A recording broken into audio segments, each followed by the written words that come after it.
Hello guys, నేనైతే mall of ఏషియాకి అయితే వచ్చాను. నేను మాల్ చూపించడానికి అయితే రాలేదు. ఇక్కడ 1 వీక్ బిఫోర్ అయితే పీవీఆర్ ఎన్ఎక్స్ అయితే పెట్టారు. దాని పేరు మెగా పిక్సెల్ అని పెట్టారు.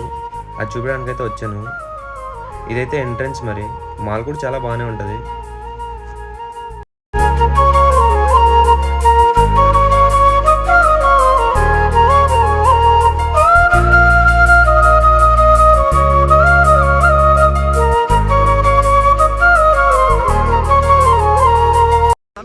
ఇదే టికెట్ కౌంటర్. టికెట్లకి అయితే వచ్చేసాను మళ్ళీ.